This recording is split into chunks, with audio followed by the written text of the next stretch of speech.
Meus caríssimos, meus cumprimentos a todos aqueles que mais uma vez se reúnem para este nosso encontro semanal da série Claves Notariais Registrais. Essa série tem o apoio, para mim, muito honroso dos confrades e confreiras da Academia Paranaense de Direito Notarial e Registral, bem como da ANOREG do Estado do Paraná. E eu apresento ao presidente Matheus Afonso Viro da Silva e às presidentes anteriores dessa entidade, a doutora Mariana Pozzenato Martins e a doutora Mônica Maria Guimarães de Macedo Dalla Vecchia, os meus melhores cumprimentos.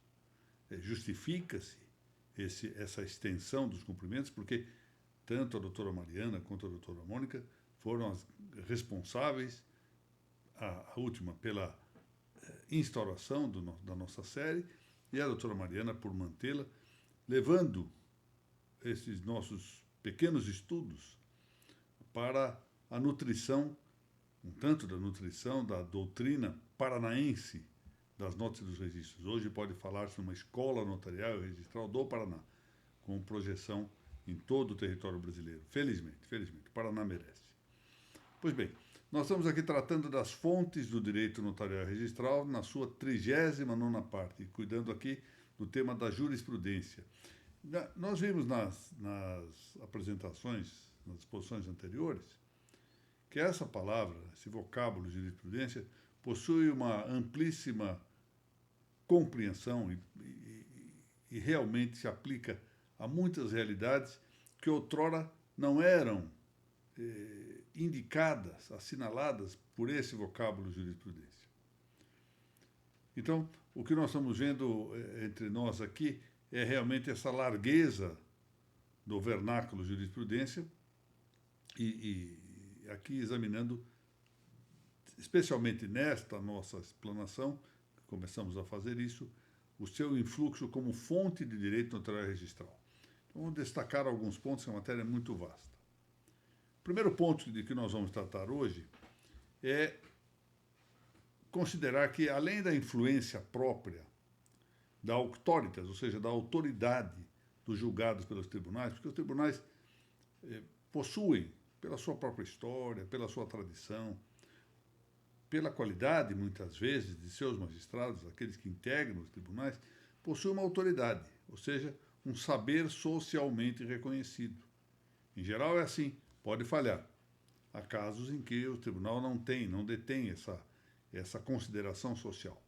Mas, na maior parte das vezes, os tribunais, volto a dizer, por sua tradição, pela continuidade histórica dos seus conhecimentos, das suas decisões, ostenta essa marca de autoridade. De maneira que, deixando de lado essa autoridade, porque então qualquer decisão no tribunal poderia ser, por essa autoridade, acolhida pelos notários e registradores, como deve ser acolhida também pela comunidade em geral, vigora no Brasil, quanto aos mesmos tribunais, uma imposição potestativa, que está assinada na Constituição Federal de 1988, no artigo 103A.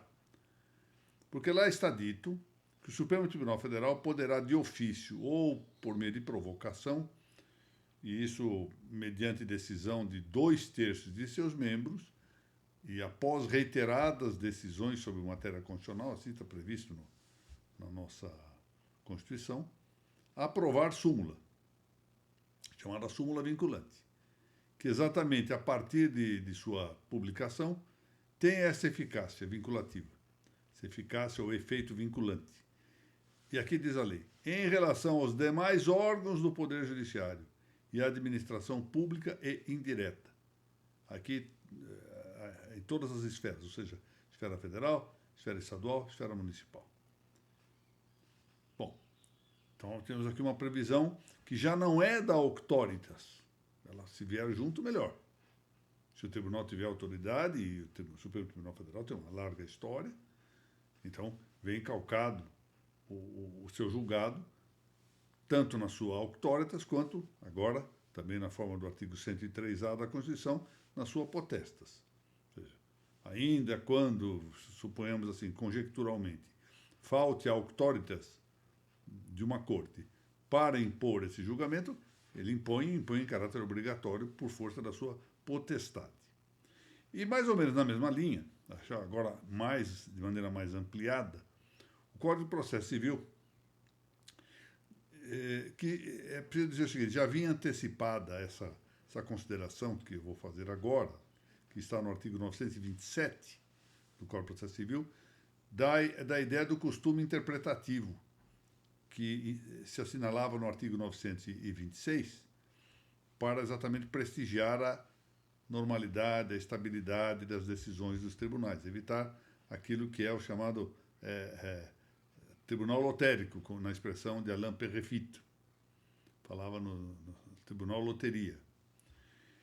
Então, os juízes dos tribunais, diz o artigo 927 do Código de Processo Civil, observarão as decisões do Supremo Tribunal Federal em controle concentrado de constitucionalidade, chamadas ações diretas de inconstitucionalidade ou de constitucionalidade, não importa.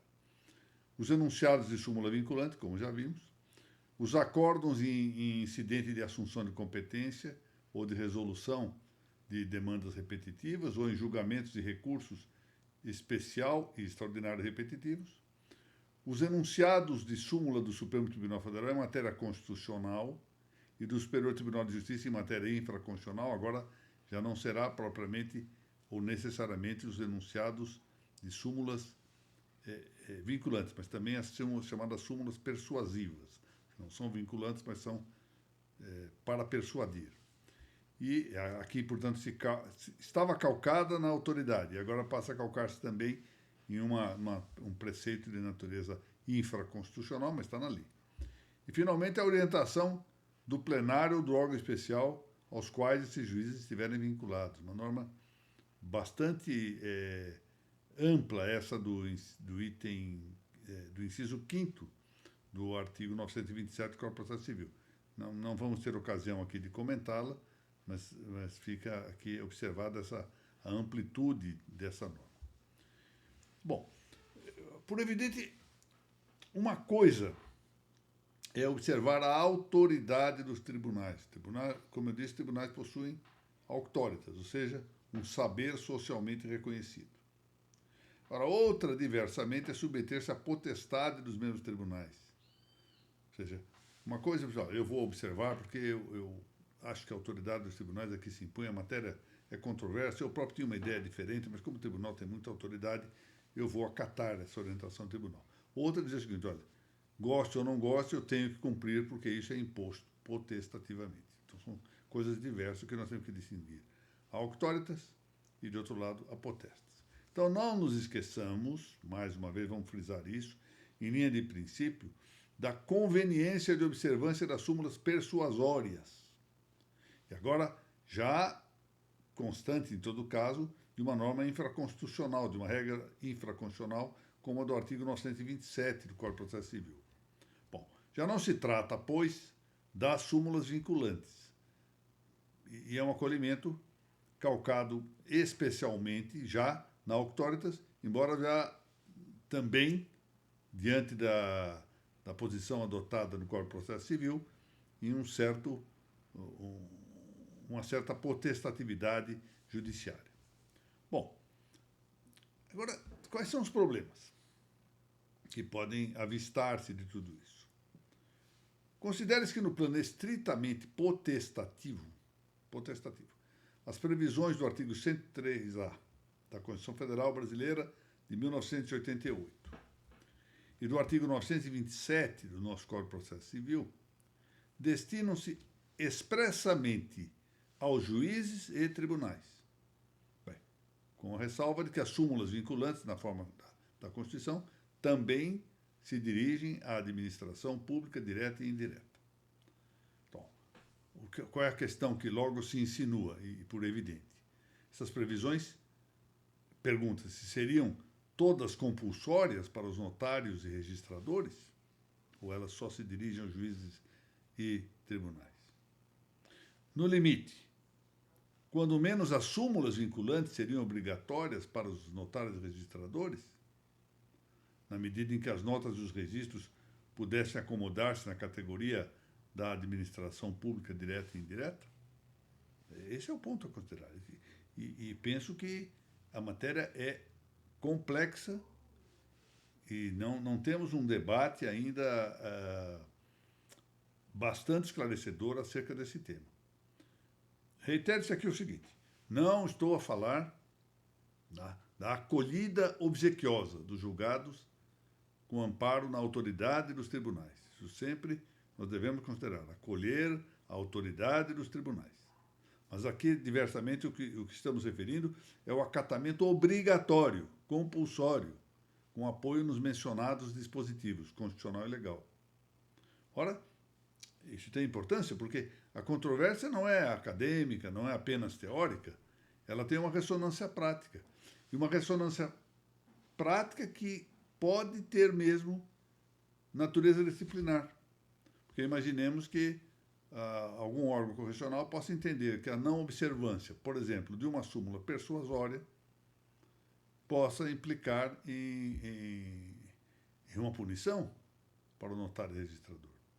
Então, ela deixa de ser uma súmula que se calcaria apenas na auctoritas dos tribunais e, portanto, recomendável, conveniente que fosse observada pelos notários registradores, mas que o deixaria na posição de independência, porque a lei não lhes imporia o acatamento, mas se entender diversamente, eles estariam obrigados por essa norma. Até aqui, entretanto, note-se bem, e isso já nos mostra o alcance da controvérsia, cuidamos da jurisprudência dita jurisdicional contenciosa.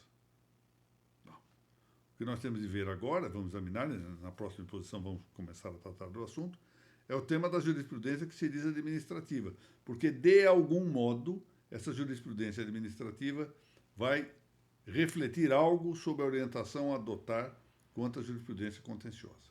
É isso que nós vamos tratar de ver aqui.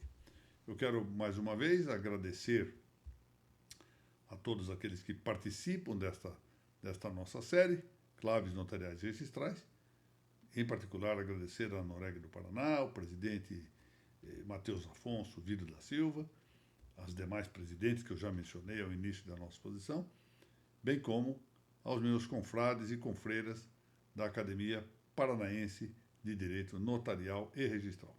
Muito obrigado a todos.